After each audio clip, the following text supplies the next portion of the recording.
I think that for me was like, man, you gotta make it, bro. You One way can't. or the other. Imagine my parents working their ass off, bringing me here Yeah. to have a better life, to have an opportunity. What people don't understand is the opportunity that lies within Africa. Yeah, man, you got to be ready for the fight, and you have to be ambitious. I was sent into this world from the perspective of an African man, and this paved my way and my life to becoming what I needed to be. In this episode, I am with David for a conversation about identity, sacrifice, Africa, building something bigger than yourself. We talk about his journey from Nigeria to Austria, the mission behind Umoja, and what it really means to build, break, and become. Welcome to the show. Hey, Nelson. Thank you for having me. Yeah. You've said it all already, man. I hope I didn't miss something, yeah? No, you did it. You did it. All good. Tell us about where you grew in Nigeria. Yeah, where I grew up. Well, I grew up in multiple locations in Nigeria. So Yeah. I was born in the south part of Nigeria, which is Delta State. Oh, cool. Yeah, Delta State is we're like a very small minority there. We're called like Urobos.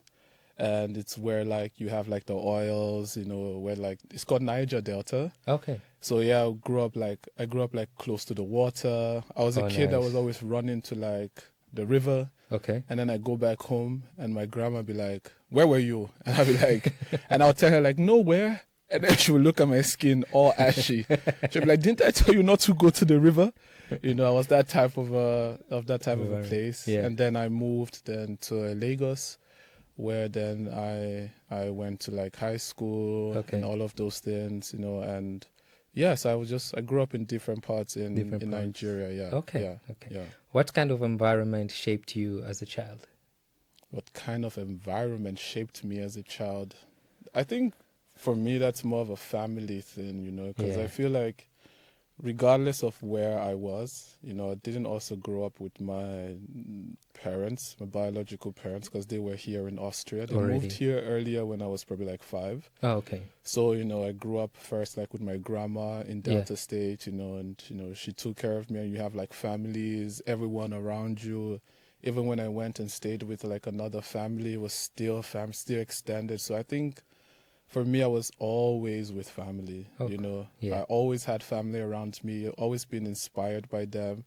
And as a young kid that didn't know how to listen, you needed to have family that would always teach you stuff and tell you stuff. And that shaped me also in becoming, someone that is this confident or being able to Absolutely. do things. Because I remember one story where my family had to sit me down. I think I was probably 13 or 12. Yeah. They sat me down and they were like, "David, you don't have to argue about everything. You can just let it go sometimes." I was like, "Yeah, but I think I'm right." And they were like, "Yeah, but still, you argue too much." So having that around me really, I'm so glad, because now when I look back, I see those things now and I'm like, man, I'm so happy that I learned those things. You went through that. I went through that and I learned that. It really, really helped me a lot, yeah. Why are you always entrepreneurial? Why always entrepreneurial? Why are you always entrepreneurial? Was I always entrepreneurial? I would say yes. I think also even with my grandma, which I grew up with, very interestingly, she was a businesswoman. She had a restaurant, and then she had also a shop boutique. Okay. And I remember also as a child, when I was done from school, I would go and go to the restaurant and be there with grandma. Also go to the shop and also be there. And sometimes she would leave me at the shop and go somewhere and get something. And then I have to do the selling, and someone would be like, "Oh, I want this shirt." And then I'd be like, okay, Yes. I'll bring something and pick the shirt up from the thing and bring it down for I them. remember that. Yeah, they would go and try it on and everything. So I was always in that environment of, my families were always hustlers, and stuff like that. Okay. So I think being around that, really put me in that mindset already, that you had to build something for yourself. Absolutely. So that that was something that I guess I carried on with me in life, So yeah. I Okay. think it was there somewhere, just needed time to really show and come out in a way. Absolutely. Yeah. What were your ambitions growing up? My ambitions growing up, not just to end up broke. Bro, It's a good goal to have. no, come on, man. Like you grew up in Africa. Yeah. You see there are different worlds. You see they are Absolutely. rich. There's the ones that are trying, Yeah. and you see the ones that are broke, and you just don't want to end up as the ones that are broke. So Yes. you wanna, and in a way, it's a way of also kind of like, like, in Africa, there's this thing like you have to. It's not like you have to, but there's always a thing of proving to your parents that you can also be successful, so you can actually Yes. take care of them Absolutely. and do all of those things, and be like someone that at the end when they're old, you can you can show up for them. Yeah. So I think just having that success and being able to care for your parents and the people around you. Absolutely. Yeah. I think that for me was like, man, you gotta make it, bro. Like you One can't, way or the other. yeah, you Yeah. can't. Like honestly, when I was thinking about this morning, and thinking about how like maybe this tied also to like the last question, was when I moved down here to Austria. I was with I think after like 3-4 months, I had a girlfriend, an Austrian Okay. girlfriend, and we were Wasting together. no time. Yeah. Oh man, it didn't take long, man. I came, I didn't know anybody, bam, I was in. I remember people were like, "Damn, bro, come on, man!" Like, You just arrived. I just got here. I was like, "Hey, what's this about?" Okay. Yeah. And I remember, and like fast forward, we were together for 5 years, and it was a thing that she was like so ready to settle down at some point, right? Okay. And she was like, she finished her master's, and she had like a good job, and she was like, let's go find a home for ourselves, Yeah.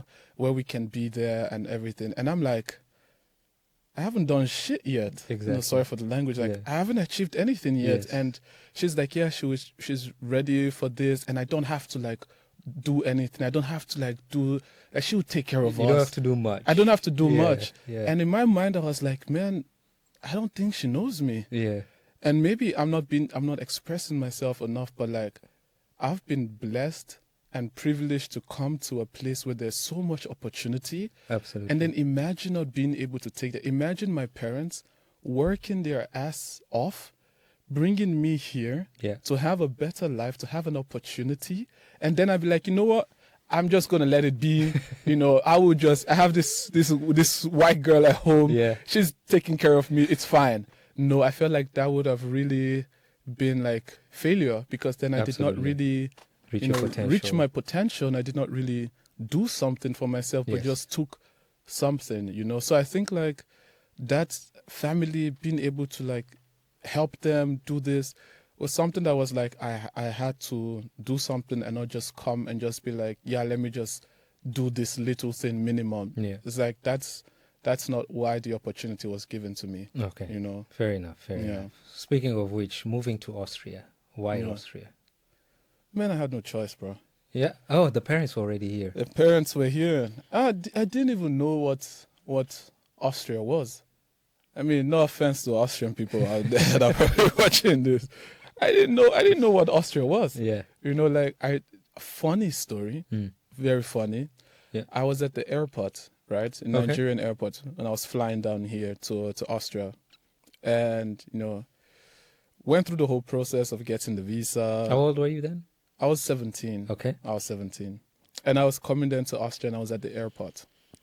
At the airport, I think I was flying with like Qatar Airways, and the people that work there, I don't know what her name is and everything.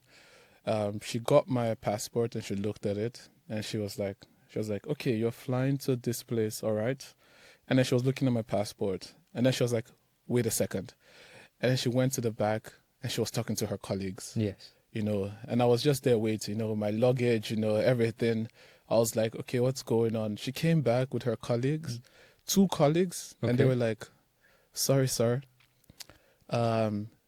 we don't think this is the visa for Australia. Oh. And I was like, no, I think you got it wrong. I'm not going to Australia. I'm going to Austria. I was like, Austria. They're like, oh, my bad. Oh, Austria. I'm like, and in my mind, I'm like, where am I going? Exactly. I'm like, You doubted yourself for a second. I'm telling you, I'm like, where are they sending me to? Like, what's going on? So yeah, I had no choice. My parents were here, and it was like, you come and be with your parents and be with family. So it was more like, that was just what was in the cards for me. Okay, so what was the biggest cultural shock when you arrived? The first days or immediately? I mean, I came during the winter, so yeah, that one alone is... That on its own is... Yeah, I remember when I arrived here, the first thing we did was go to the shopping mall to get me like proper jeans, like, like thick jeans. Yeah. Got me like proper jeans, as well as like jackets and everything and all of those things. And I think when I first arrived, I think I remember just walking down the street and just looking and just being like, wow, like I'm here and this is like totally different from where I'm from. Because living in Lagos that has, I think, I don't know how many million, I think maybe 20, 25 million people in Lagos. Just the city, Just the city alone. And coming to Vienna, it's like you would walk and you would barely see. But in Lagos, it's like, it's so chaotic in a way. Yeah, it's like so many things. You can hear Yoruba music playing here. You can hear Hausa music playing here. You're walking down different things. So here was so kind of like calm and just like you just walk down. It was like that, and no, it was nice. But getting to make friends here was the thing that was something that was shocking to me because that was my next question. How was it to adapt socially? To adapt socially. This, I think a lot of foreigners probably know this. My first friends were not Austrians, but they were foreigners. Okay. Yeah, because when I went to like to the German course, then I had like a Romanian friend, had like a friend from Iran, had like friends from like Italy because we were all learning German together, like people that first came here. So I was not really then in contact with like Austrians, right? Because as a foreigner, you don't really get so much in their circle like that. But when I had my girlfriend, and she was Austrian, this was how then I got introduced then to like... You got to the inner circle. Inner circle. Yeah. Oh, yeah, man. Oh, man, that was different, man. How was that like? Oh, man, that's different, man. That one, like, is... They go down... They know how to have a good time. Whenever they meet... Yeah, man. It's planned. Like they're there to... Oh, yeah, they know what... And everyone comes prepared. Okay. They're like, when you're coming, bring your 6 crate of beers. Come with your own drink. Like everyone come with their own vodka when we meet together. Okay. And they just keep going, man. Okay. And they just keep going. Oh, cool. Yeah. So my next question would have been about German. How did you learn it at a very high level? Was it the girlfriend that helped you? Speaking of, having now being in the inner circle of being with Austrians. Yes. I was this type of I'm this type of a guy that is not, or was, I would actually say, that was into so much like reading. Okay. Right at that stage, I wasn't really like big on reading. So the best way for me to learn was actually through listening and speaking. Yes. Because, those are also like very, very important, or one of the methods of also learning. Yeah. And because I had like my girlfriend that was Austrian back then, and the friends were always like speaking. They were speaking German with me. Okay. And I was listening to them. So actually German was something that I got like a B1 already within like a year, and I was already speaking. Okay. And people were like, wow, how long have you been here? I'm like, yeah. They're like, wow, you speak actually good. But you are good with languages, I noticed, That's the thing. Yeah, that's the thing. Yeah. Even now I'm learning Arabic too, so like... that's very impressive. Yeah. So it's like, cool. It's going. It's going. Absolutely. Yeah, languages... And you want to connect with people, man. know, and when you want to connect with people, but you also have to have a thing with it. I think it's either clicks or not. Like for me, it would have to be extra work to to be in your level. Like I have to be intentional. Yeah. Yeah. So that's the thing. It always it always has to come from like the intention, because this is where the motivation then comes in. Yes. Right? Because if in everything you do, like your level of commitment is what shows then how much you want something. Yeah. You know, when you're committed, you see people that are committed to a cause, whether you agree with it or not. If they are committed to it, then you see the effort that they put in, whatever it is. Then this is what then determines then the outcome. Okay. Because if you really want something and you don't make an effort, then the outcome is not going to be there. It's But not if you gonna be want there. something, you put in that effort and you really want it, then you see the outcome. It will always it would always come in its Okay. own time, you know. So, yeah, I think for me also, like when it comes to like German, I remember my mom, when I first arrived, my mom was like, she just bought me like German books. She was like, yeah, from Get now to on, it. we're speaking German at home. This is it. And my mom could not even speak German so well, but she was like, yeah.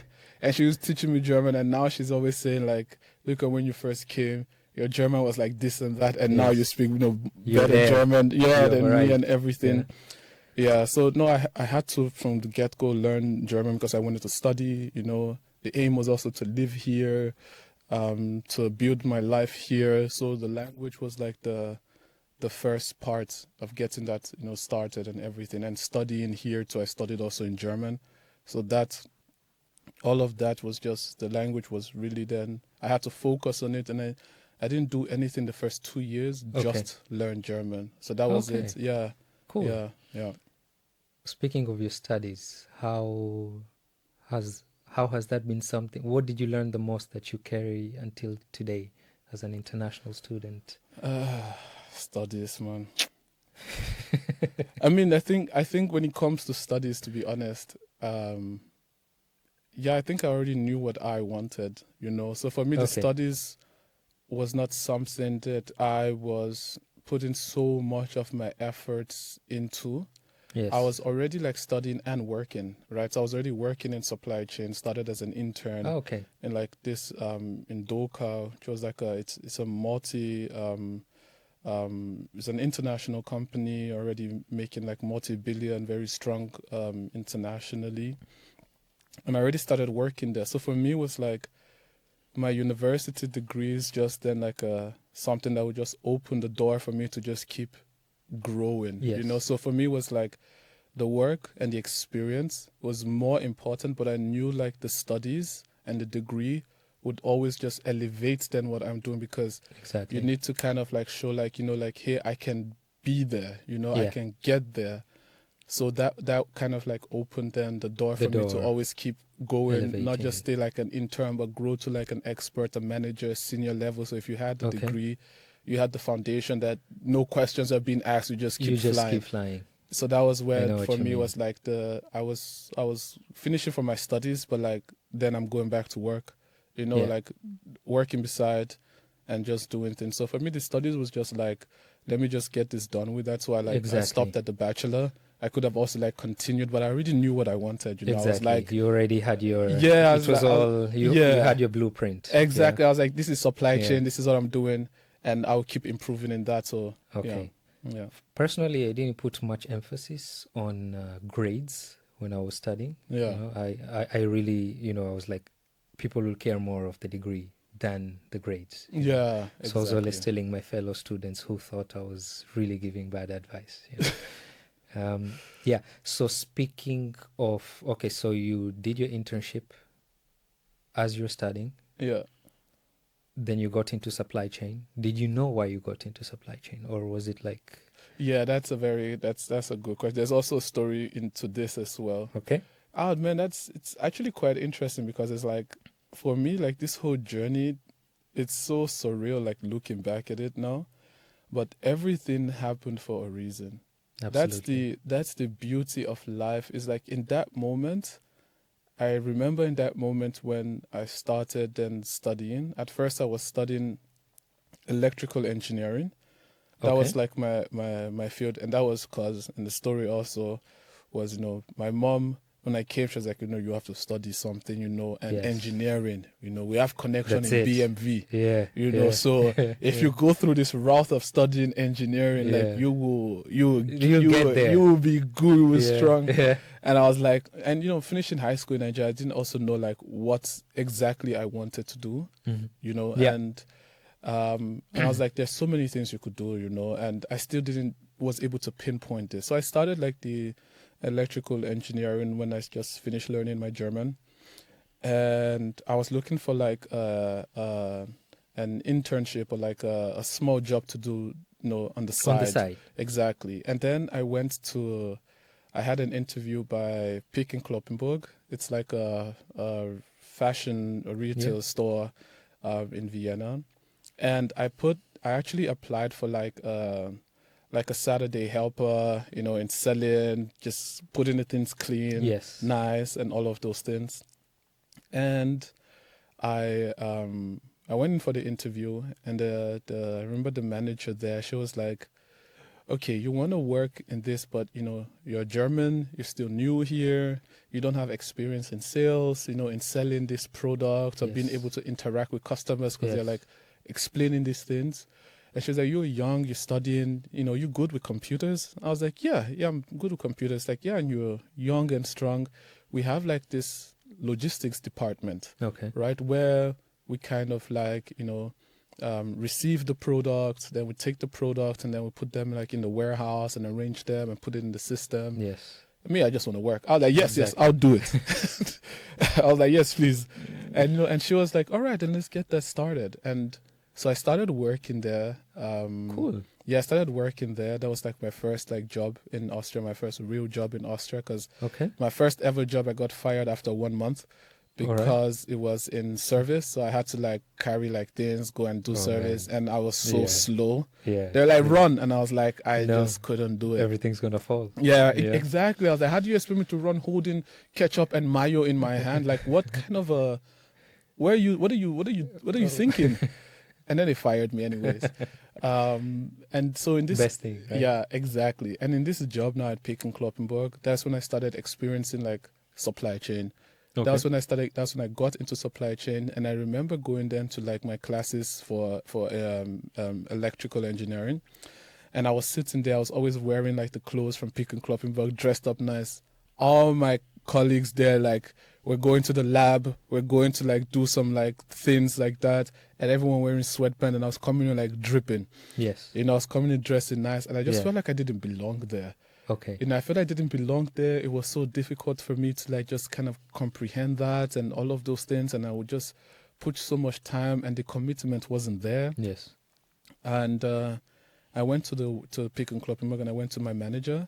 And then I asked my manager, I was like, actually, like this job, I like it. Like, is there a way to learn this?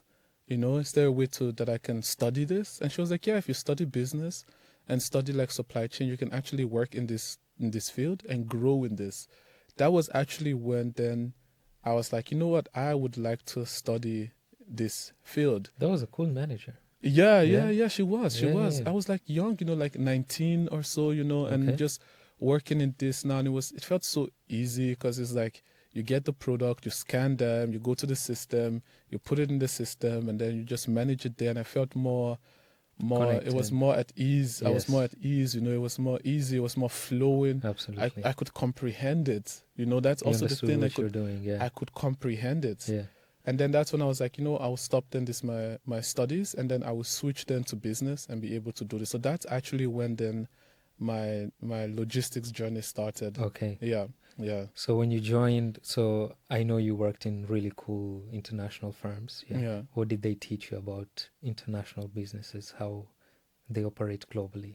What was the main takeaway from that? Yeah, no, I think the most important thing, because when I was working then in logistics, is it was always international. Like you have customers that are ordering from US, from Nordics, from Middle East. Yes. So the most important thing for us was stakeholder management. How do you understand your customer? How do you understand your stakeholders? So the intercultural understanding of things, of how to communicate. Oh man, communication is key. Yeah, we hear that a lot, absolutely. and you have to know, because logistics problem will be logistics problem. There's price, there's delay, there is maybe quality and all of those things. And as logistics, you just ensure everything is there. But if you're not able to communicate then to that customer, if you're not able to understand the customer, then it doesn't really matter what you do. You would always you would lose that customer, you would lose that stakeholder. And if they're then not happy, or if you're not able to communicate with them, then that is how you lose business. But if you're able to communicate, able to make them understand, make them see value, make them trust you, then you're able to then have that time to do things. So for me, working in international environment, what that also taught me was just how to build this communication, how to manage the communication. And that really helped me a lot in just knowing how to then, and I like talking. No, I like talking, but I'm good at talking. Yes. But knowing how to manage that and how to use that to say the right things also. Say the right things, exactly. That really then helped me a lot, because once I stepped in that meeting and like working with like my colleagues like in the Nordics, I remember having like a project when they were trying to see how they could increase then their performance with the Nordics customers. And it was just getting into that room, having conversations with them, understanding their pain points, being able to then talk to them. Next thing you know, in a meeting, 1, 2, 3 meetings, you build a solution, everyone is happy, and then you just start implementing this gradually, step by step, and you communicate every process with them. They were so happy, they liked me and everything. And then I left to the next company. I followed the money at that point. So, but yeah. Cool. Yeah. Was there a moment where you started seeing opportunities that others were not seeing? Yeah, of course. Yeah, I think one thing that I like from like working in these companies is being able to express yourself. And this was part of the journey of also knowing who I was, right? Because and especially for me, like when I moved down here, I tried in the beginning to fit in, and when I was trying to fit in, like, having Austrian girlfriends, being around the girlfriends, it was one girlfriend, not girlfriends. Having an Austrian girlfriend. It's already out there. No, I corrected it, man. I corrected it, we can all slip. Adam fell too, Okay. And so when I moved down here and I had like the Austrian girlfriend, I tried to fit in with them, do the things. And I think part of really then becoming myself was being able to find myself, right? And not trying to fit in, but also then trying to stand out. And the way to actually stand out is by being your authentic self, allowing the good, the bad, and the ugly to kind of like shine, because this is what makes you then unique. And if you try to like hide a part of yourself, like imagine trying to hide a part of yourself, like then you're not being yourself, but you have to embrace all of it. So when I started then, because after then I broke up with my ex, that was the time I was like, I want to focus on myself. I want to build myself. I don't want to come here and lean on someone. So this was when everything changed, working in this environment, growing.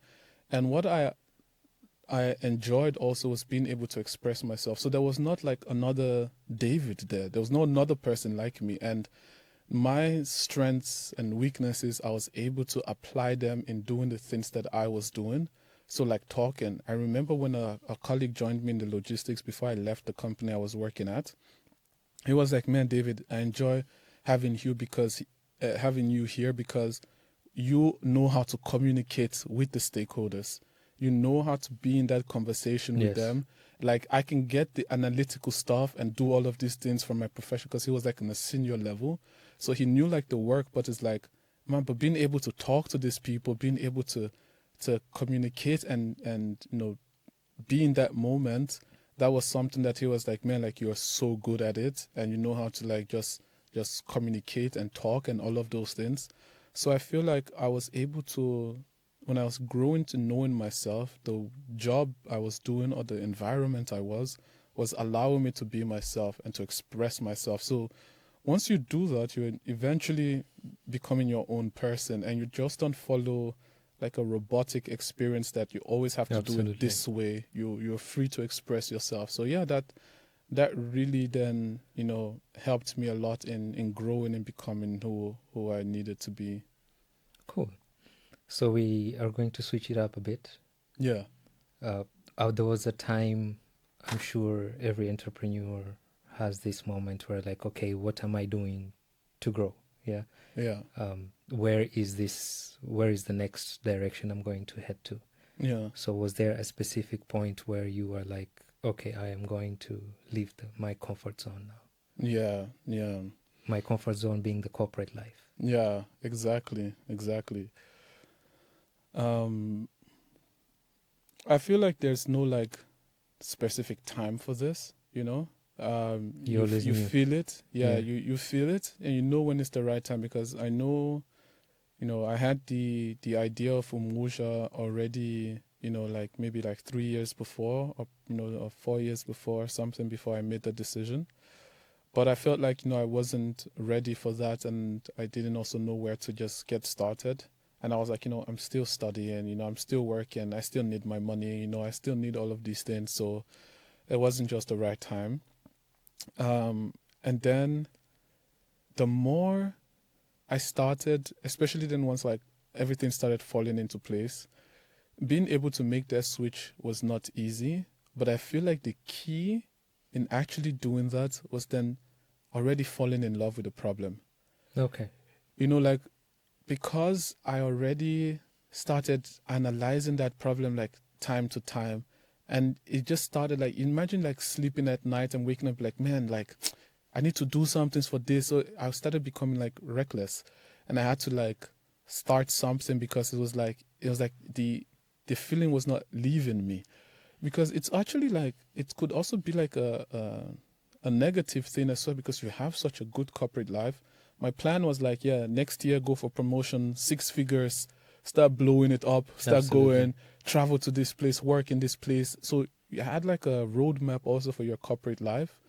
And if it wasn't for the problem that I felt personally about what I was doing, I don't think I would have made that choice, because sometimes having something like this could actually be a roadblock for people. And when you don't have anything, then you just be like, let me go for it. But I had to like think, do I want to do this now? Or maybe just leave it, you have a good job, just focus on building this. This will be good enough, and you'll be fine any which way. But yeah, I started this just because the problem started becoming very personal to me. That was what was like, all right, it's time to do something about this. So what problem were you trying to solve? Yeah.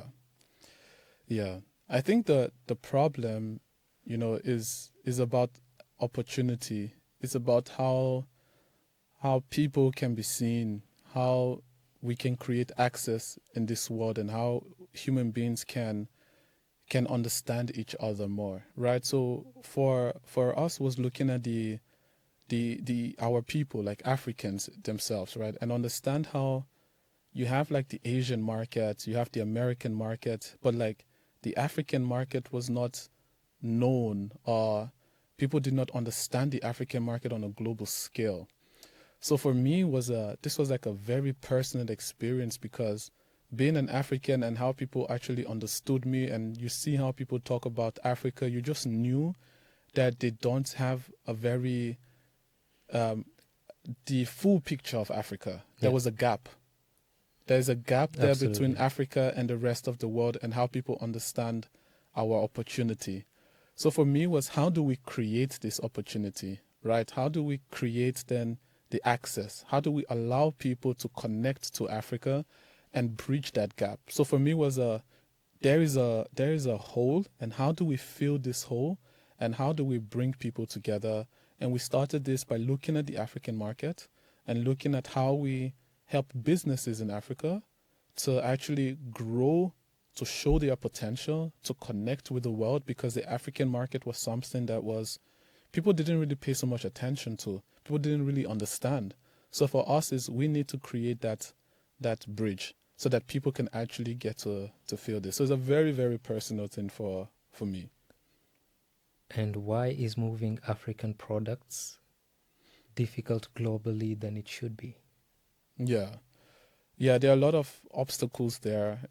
When you look at the infrastructure in Africa for businesses to grow and scale, the biggest problem I think they have is the businesses are not empowered, right? That means the people are not empowered. Everything in Africa is mostly them being controlled, this hierarchy, the government, they try to do things, and then there is no real support. You don't see people in Africa being like, you know what, like, yes, I can, let's go. You always have to start fighting. Yes. You have to start like if you want, you have to get to a part that you're actually, because everything is so fragmented, you start first by building yourself. You need to build yourself because there's so many things that are going against you to be able to actually get there and then like shine. So the point for us was we needed to like empower the people, right? And empower the people because they were facing issues of like logistics. Logistics was so expensive. And then you need to create that space where they can then be able to then access then like cross-border solutions, right? To be able to send their products in different places without thinking, how do I solve the logistics now? Honest truth, like I talk to businesses and they are scared of going into the international market because of logistics. Okay. Whenever they think of like, oh, I have to send this product to this customer in France, in Austria, they're already like, man, this is too much. I can't do this. So most of them, they don't go into the global market because they're not empowered. They don't feel ready. They don't feel like they can do this. Absolutely. They feel like this is too much for them. Especially then, there are also other things like, the infrastructure that I said, like 50% of businesses selling in Africa still sell using WhatsApp. They're like, write me on WhatsApp, then I will send you the product and all of those things. Or just the visibility that they have as well, because there's no place where you go and like, oh, I see these African businesses, and I can build this connection and build this thing with them. So yeah, it's just about how we empower them. So Umoja kind of like empower these people in a way that next minute then you can see a brand. This brand is then being celebrated. This brand is then being, it's like the focus. So in Umoja, they are the focus. They're a place that will be like, hey, you can do it. Like, you are special. Like, you have something unique. You have something that is missing.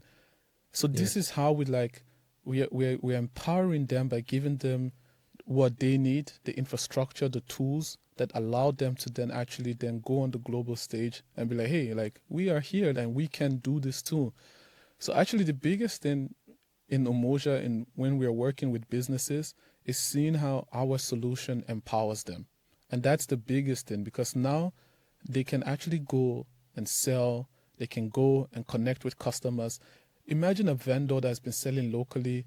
Now we had an order from someone then in San Francisco. This vendor now sees somebody in San Francisco buying her product. That's like, come on, very man. Impressive. That's very impressive. If I was her, I would go outside and be like, come on, man, I have American customers. What are you trying to tell me? I have American customers. It's not only local people. I have My goodness. My Nigerian side was almost coming. Next thing you know, I'll change everything now. Exactly. I like how Nigerians speak, by the way. Yeah. I think there was one I told you recently. Like how Nigerians want to tell you, I own a yacht. They would say, I navigate the seas of prosperity with ease. Like the level of grammar you guys have. Mm-hmm. But on a serious note, like, it's very impressive because that's such a huge problems we have as Africans. Yeah. Our products are not seen outside, and we have such amazing products. Yeah. Maybe we take it back quick. What misconceptions do Europeans have about the African market? I mean, misconceptions, this comes down also to like, the access that people have. Because personally as well, I remember when I started working, in this international environment and talking to Austrians, I always had questions like, do you eat snakes? For real? Yeah. Like, do you guys eat this? You do this? And I'm like, no, man. Like, I was like and I told him like, I've been to like from Africa, like Nigeria. I went to like Thailand. I've been to Asia. Like, I've been to places, and like I went to a British school. Like, wait, what? It's not like yours. It's not. And I use that as understanding of Africa. Like, they always, like most people, and especially like the older generation or whatever, they always see Africa from one lens, and that's the thing, is that they don't understand the full picture, and that's also part of the problem that Absolutely. we're trying to Absolutely. solve. It's like there is that, but there's so much more to Africa, that there could be somebody that is eating snakes maybe in their tribe or stuff in a village area. Could be. But I've not heard of one. Yeah, I mean, Yeah. Nigerians, yeah, man. Yeah? Yeah, man. Okay. They You can guys eat, not playing around. yeah, I mean, Yeah. even in Asia, people eat snakes, but I think it's Yeah, that one, there are some kind of snakes in the water, not like there's a fish snake, something like this. okay, yes, those are different. Those are You know, different, like, yeah. But Okay. there might be, and stuffs like that, exactly. But there's also like, it's so much different. So I feel like what people don't understand is the opportunity that lies within Africa. We know it, and we know how it's hard to see that opportunity because we know the struggles there. But the people around the world are not connected to Africa like that, that they Yes. can see that they can understand that, And personally, I know there is a huge difference between Europeans who have traveled to Africa, even if it's for the sake of safari. Yeah, There's a huge difference to those who have actually seen the place yeah, and those who stayed in Europe or have not set I've foot not- to Africa, yeah. And also I always say like, yeah, I've been to Morocco. I'm like, yes, but that's a different version of Africa. That's the thing too. So yeah. Africa is huge. Africa is Yeah. huge. They're different things. What was the biggest challenge in founding Umoja? The biggest challenge. I mean, I think for me, like every process has its own like challenge, I never looked at, I always had this mentality also from supply chain that there is no, I can't do this. Like, I don't believe in I can't do this. Just because you can't do it doesn't mean somebody else can't do it. So I Exactly. always had the mindset There that will be someone who will do it. exactly. So I always had the mindset like, if we can't do this, maybe because we've not found a solution to do it. And there is a solution to do it, because there's no, that is not possible, we can't do it. So from working in with customers on the global thing, there's always different issues. And every time someone was like, yeah, we can't do this, I was able to talk to people and you find a solution. So it's just, Absolutely. you're not able to see it, but it is there. So I never really saw any challenge of let's say starting a company, establishing a company in Austria. There was also challenges there as well. You have to do paperwork and all of those things that I also did not understand because I never did that before. Yes. But for me, it's just And it's a GmbH, so exactly, it's not a job to... exactly, Yeah. it's a limited company. Absolutely. So I had to also, get a lawyer, pay fees, all of those things to do those. And that was also challenging also, set up a bank, and then this bank says this, and I went to different banks, do all of those things. But for me, it was just all patience, and I knew every process came with its own challenge. So in that sense, in starting Umoja, I think the biggest challenge, honestly, is just to start. Because like I said, I had the idea 4 years prior to Yes. starting it. So it was eating you alive all the time. I'm telling you, Yeah. that was the hardest part. The hardest part was actually just started. Was it easier than you assumed, or was it difficult than... Oh yeah, you know? bro, it's difficult, man. Yeah. Man, Okay. it's no joke, bro. This is a life committed, changing experience, man. It's like the way I've also grown as a person, as a leader, as a visionarist, as someone that wants to make an impact. It's just it's been crazy. Also spiritually, on Absolutely. all of those things, this has really impacted me in so many levels, in doing this thing. So yeah, I think yeah, it's been amazing. Of course, you questioned whether this would work. I think I would do that every day. No, personally, I not didn't. really. I didn't. I remember when I was starting this. Yeah. I was telling my wife now, then girlfriend, that I told her, I said, just watch. Congratulations. Yeah, thanks man. I told her, I said, just watch and you will see how God is going to do amazing things. Just watch. And because I'm really not the one doing anything. Like, I'm just like the vessel that's being used in this. And the key is like to just submit to what God brings your way and be able to just understand it. Because I've gone to like seminars and I met with other like startup founders, and I'm telling you honestly, most of them were panicking because they're like, man, I have to finish this. We have this deadline. We have to do this. We have this vision. We have this. I'm having sleepless nights.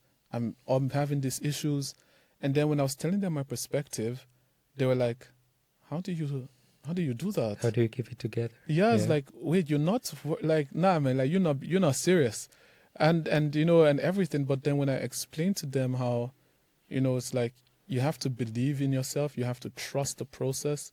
You have to work hard.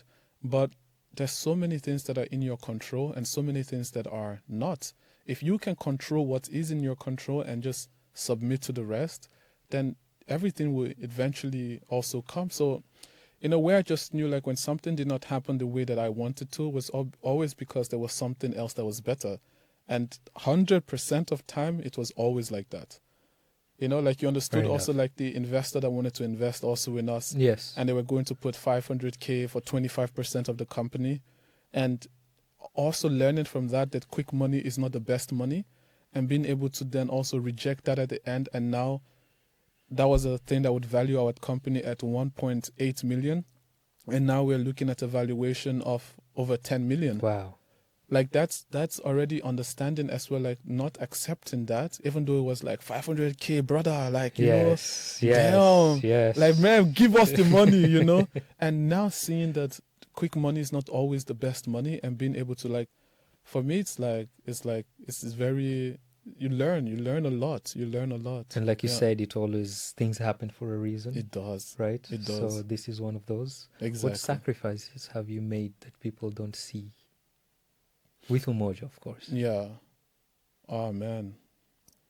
The sacrifices. I think, like, for the cause, like there are things that you'd be like, man, for the cause, we have to take these steps. Like now, just not working just full-time on Umoja and not being able to, like, do other things, because I could still go there and do other things and everything, but I'm like, Umoja needs me. So every other thing needs to be sacrificed at this stage to be able to get Umoja to the part that it is up and running. So it's like my time, and honestly, even like my wife also making sacrifices also for us. Absolutely. Being able to support me and everything. So there are really some things that you really just have to be like, for the cause of what we're doing, we need to put this in a way as where we are going, and everything. So, man, like being able to go on holidays, being able to think of yourself alone like that, but you always have to imagine, like, we have this impact, we have these people with us, we have all of this. So the cause, we need to stay true to the cause. Absolutely. And everything. So that's a sacrifice, because you have to be disciplined. You have to be disciplined. Like, a lot of times people that work with us in Umoja, they've said actually like with Miracle as well, she's like, says like, actually like just working with you, talking to you, seeing how you are committed to this is so, it motivates me and it impacts. It's encouraging. Yeah, yes. Because you see like, the founder is like, doesn't play. Like if you write to me at any time 11, I'm replying there. you know?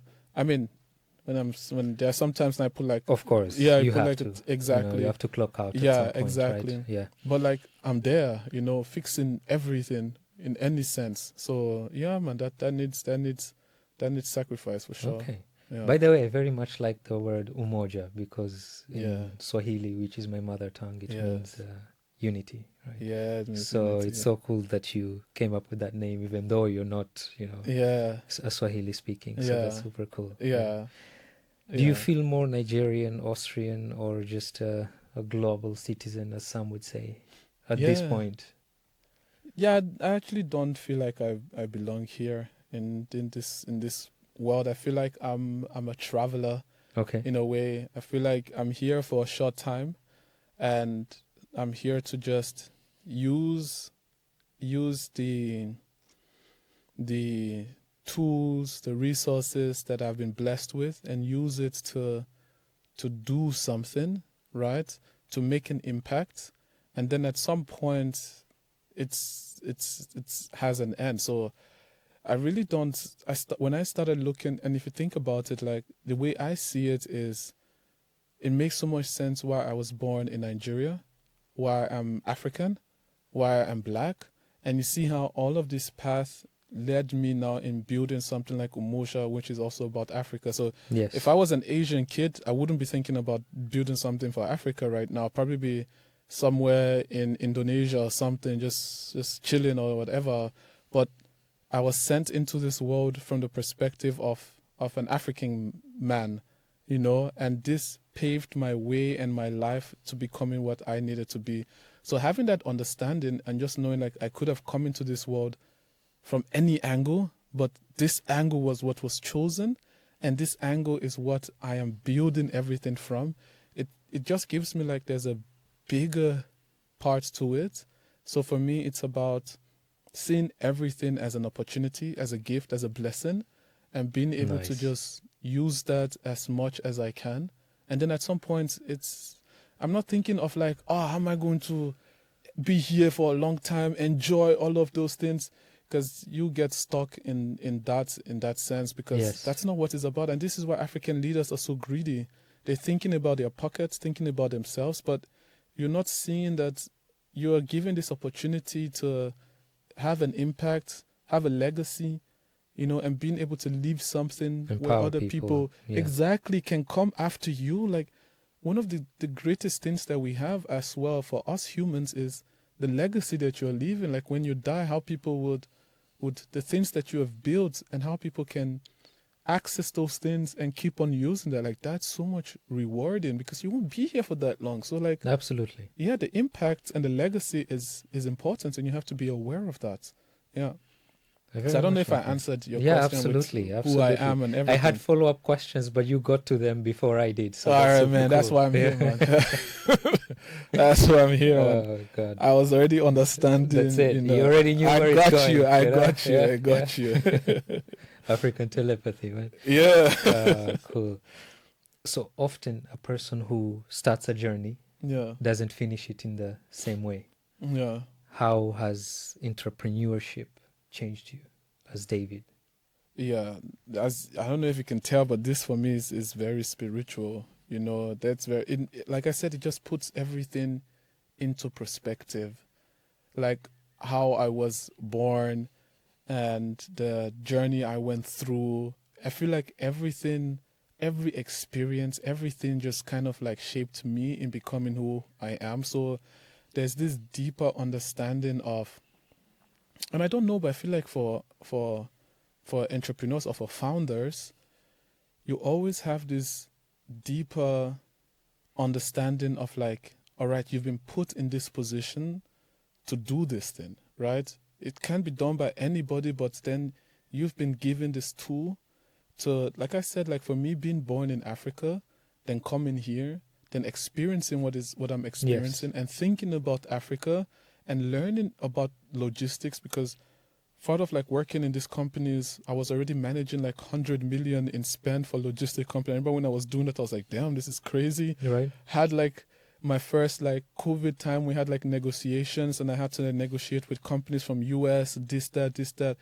put everything out there and just understand, like I had to go through that, gain that experience, gain that understanding, so that I can be here and be able to then use those things now and do what I had to do. So I think part of becoming an entrepreneur now is just giving me that mindset, like, man, like you saw how everything you went through, you saw how the way was being paved for you so that you can actually make an impact. So I'm actually impact driven. I'm not driven by because like I said previously, like the problem was what ate me up. I wasn't after the money because I was good. I could be earning good. And also working in supply chain, man, that's so chilled. Right. Like I can work from home and I can just do bare minimum and earn like 5-6 grand to my pocket without breaking a sweat. Nah, it was that because I talk. All I have to do is get in the meeting and talk. Yeah, that's it. But of Okay. course, you know, You like know what to what- talk. Yeah, yes. yeah. You know, I'm just Of making. course. I'm just kind of saying like Yes. it's about just building that connection. Like you're not carrying the product. You don't even. I've never even. Okay, I've seen the product because I go to the production site and you see, but I don't even see the product. I'm just there talking to people and doing this, and then that's it. I mean, not to underestimate it. It's also a lot of of of like mind emotional or like the turmoil of the Yes. the efforts that goes also into Absolutely. thinking, reading a contract, all of like that has its own thing as well. But for me, coming from Africa and everything, knowing where I started, for me that's not enough. I know colleagues of Exactly. mine, they're like stressed out, they like worry about these things, like but for me I was always smiling.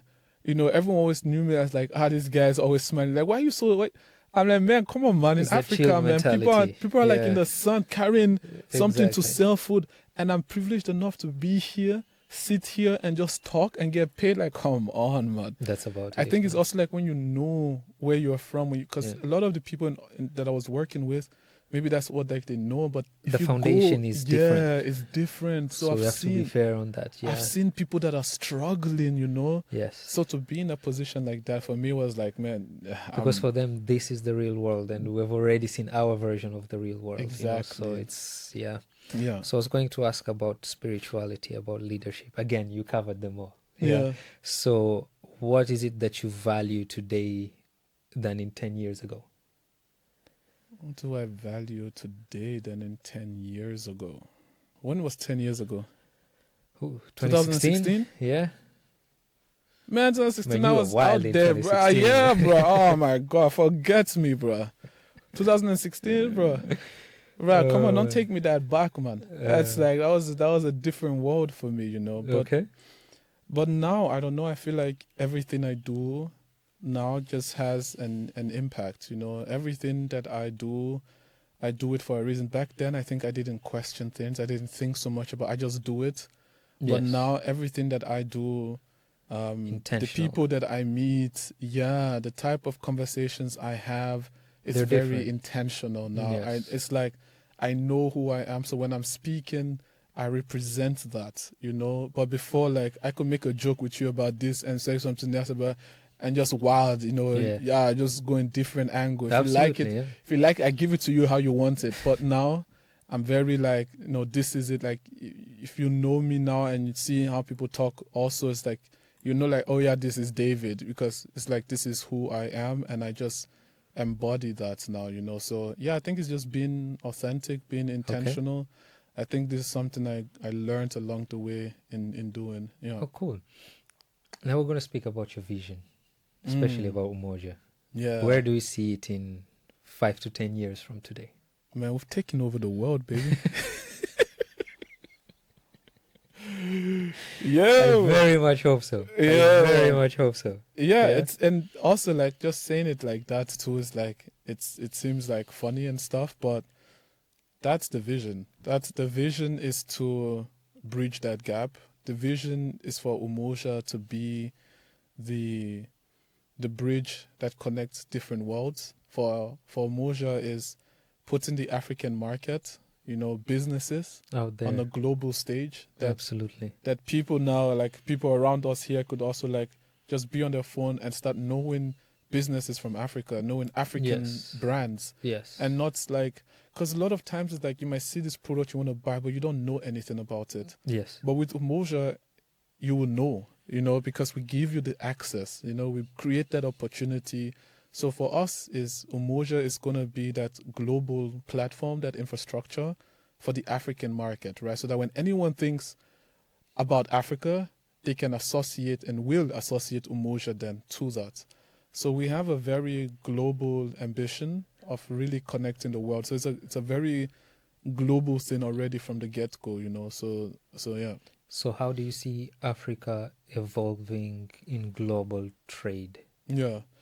Africa is going to dominate, and it's already dominating. It's getting there. It's the thing is Africa is not lacking in creativity or in Resources. in resources. Yeah, that's not what the thing is.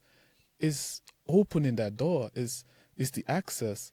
We have vendors that signed up. Also, we had a meeting with them, and they're like, "Man, we have thousands of products.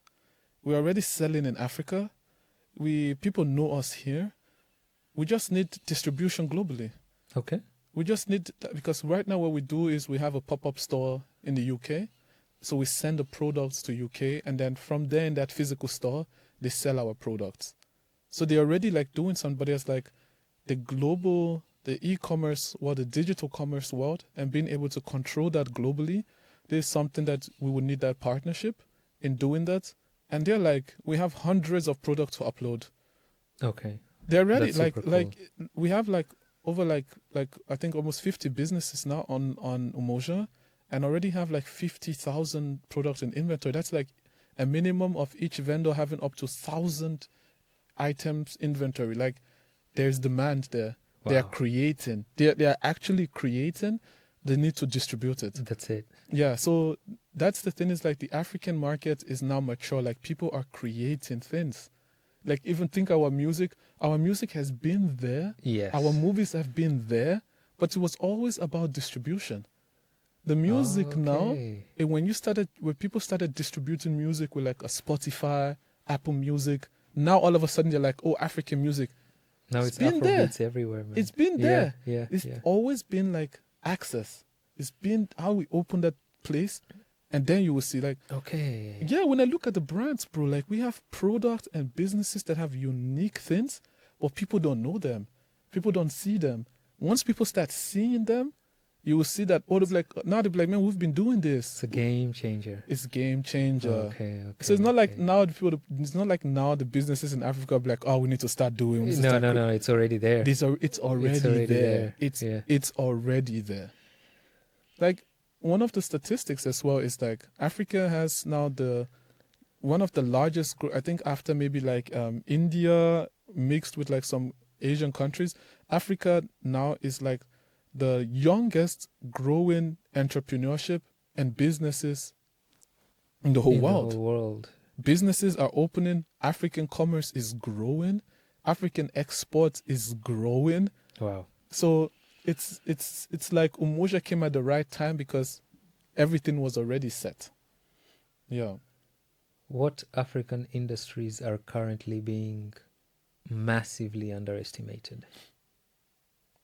Industries? Yes. In your opinion? Yeah. I mean, I would definitely say still would be like the media industry in Africa, for sure. And I think this is something that Umoja is also going to explore, because there are a lot of like people that are into like books, people that are into like movies, sharing like content. The content side in Africa is something that not so many people have access to. Like you could write a book now, and then it's how do you publish this? Yes. And there are a lot of people doing things in the media industry, because the music is blowing, the clothing export is blowing, it's growing. But I feel like, yeah, there's always that art, that creative, that part and everything that still needs to that people still need to be aware of, because, but when you have a platform like Netflix, they usually cover all of these things, but people in Africa, they're doing like so many like comedy stuff, funny stuff, Yes. and we also don't have access. Actually, from this conversation, it's always about access. Like African movies are there. Yes. But how many are we seeing? If I want to watch an African movie right now, I go on YouTube and find there's a series I love so much, I can only find it on YouTube. And that's because I know even the people that are creating it. Yes. So okay. I go and be like, okay, Basket Mouth show. Okay. It has up to like 5 seasons or 4 seasons wow. only on YouTube. I need to check it out. It's very funny, bro. It's very funny. And this is what Umoja want to also give access for these people to also be able to do this. Okay. So far I've seen clothing brands on your platform. Yeah. Who else are you willing to accommodate in that? Yeah. We are growing. Like I said, the media part of things, the arts part of things. Okay. I think Umoja is definitely going to grow, also like into B2B. So maybe like in the food industry, but these are things that are then different, because their agriculture in Africa is growing, but this is not something that is like direct to consumer. It will be something maybe direct to business. Exactly. But we will step by step grow into these different categories, but now we're focused on the cultural driven categories, and then the other ones is then when you then have businesses there, and then this is like a different ball game then. Okay. Yeah. So back to our people, what would you advise young Africans about if they wish to study abroad? If they wish to study abroad? Yes. Yeah, man, you got to be ready for the fight, and you have to be ambitious, because one of the reasons that made me also believe so much in Umoja was understanding that there was access that was here, and was understanding that I needed to tap into that infrastructure here, because there's infrastructure that is here that is not in Africa. And once you use that infrastructure, you're intentional about that, then you are actually able to then achieve a lot, and the sky will be your limits. Okay. But you have to be ready. You have to be ready for the challenge. Imagine coming here, you have to learn the language, you have to, integrate into like the community and find yourself also in that. Well, all of these are challenges, and only the strongest will survive. And then you have to be, that will come down to your ambition as well. Because I know a lot of people that came with me, and next thing it was like, man, I would just stick to like chilling and just go into the club and making like something like this, and then everything just went sideways, and then they're not able to reach this potential. So when you come here, not just think it's like a holiday, but if you really want to make it and you really want to stand out, you have to be able to put in that work and really just go for it and be ambitious. And absolutely, you would definitely stand out and make it happen. I would agree with that. It's not a walk in the park. It's not easy. There are things which you would never, you have to experience them in person. Sometimes you explain it to people back at home and they're like, nah, that cannot be it. Yeah, like, what are you talking about, man? Like, come on, man. You just gaslighting us. Exactly. Yeah, you have to see it. Yes, that's you have why, to see it too. Yeah, and that's why I'm saying, like, be prepared for the challenge. Don't just be like, cakewalk, but exactly, come, and if you're ready for it, you will even excel, because and it's different with everyone. Yeah, like, there are many similarities, but like the differences are massive. Yes. What advice would you give to someone with a business idea and is afraid of starting? Yeah, man. Now the biggest thing, bro, honestly, is believe in yourself. You have to believe in yourself. Do not wait for someone to believe in you. Do not wait for someone to... I have a funny story on that as well. When I started Umoja, I did my first business plan, and I was like, man, let's go and get these investors. I went to a seminar in Portugal, and I remember just talking then to like investors, and then some investors don't even listen to you.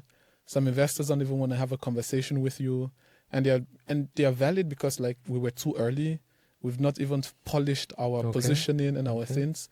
And if I didn't have the mindset like, man, I don't need these people, I know what I want to do, and I'm just going to keep going, you would feel so devastated about it and all of those things. But you have to believe in yourself. You have to know that you were meant for this.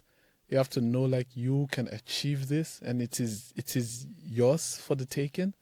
And once you have that, no matter what obstacle, no matter what challenges you will face, because you will face them, and you will be tested as a person. As long as you believe in yourself, you will always keep going, and you will never stop. And when you hear a no, you'll be like, that's your no, not my no, and go and just keep going. Exactly. Yeah. Okay. To finish it up, what are you becoming? Briefly. I mean, just briefly. Yeah. What I am becoming, it's a good question. Yeah, I think I'm really just becoming a tool for impact, for legacy, because the legacy is like one of the most important things, is like, what do you leave behind? So I've been put in a position to leave something behind that can impact so many people, that is even beyond me, that when I'm not here, this thing still keeps on going. So I see myself as just that part. And hopefully something generational, right? Exactly. It's not even now. My kids, I don't care about them. They will figure their own life out and make their own impact. I like that. Fair enough. For the world, for everyone. My generation, there's something left for them. Absolutely. You're lucky. You're lucky you had that, but it's not about them. No, it's not about them. So it's about... They'll figure it out. They'll figure it out. They'll be all right. They will have some things, make it easier than I got, but a bit more easier. Okay. Yeah, shouldn't have it all the way easy. Nah. They have to struggle also so that their kids can struggle, but the struggle will be reducing as it goes on. Yeah, hopefully. Yeah. Yeah. So we are going to finish up. Yes. With some rapid questions. I should. Just one answer. One answer, okay. Yeah, one answer. Yes. Coffee or tea? Coffee. Vienna or Lagos? That's a trap, man. Is it? That's a trap. You know what? Damn. It depends, It depends. So, but I would say, it depends. We leave it there. Lagos. German or English? English. Every day. Book that changed your life? Book? Quran. Bro, come on, man. Changed my life, man. Super. Biggest business inspiration? Honestly, I don't look at the business people as inspirational. Like I said, the key is believing in yourself. So I actually look at like spiritual people, like the prophets, as inspiration. Yeah, sallallahu alaihi wasallam. And they were the ones that were able to actually like achieve great. Bro, you don't know what they achieved. Like, no business-minded person can achieve those things that the prophets achieved.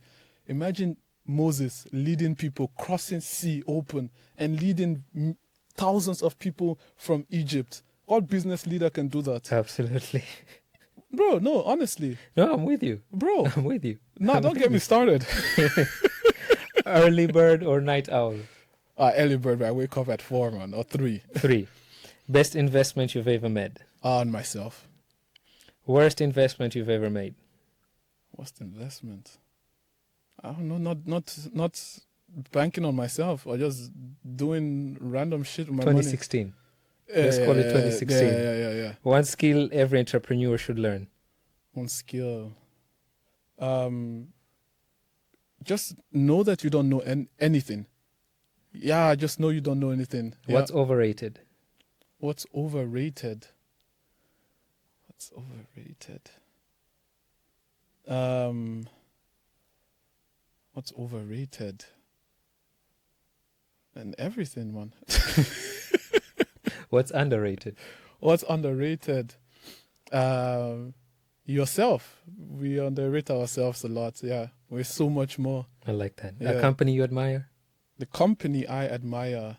Honestly, I have to say like Dangote Group, man. Like Dangote he has done things that I see online. I'm like, man, this is it. Yeah. Super. One country in Africa we should all visit. One country in Africa we should all visit. Africa. Yes.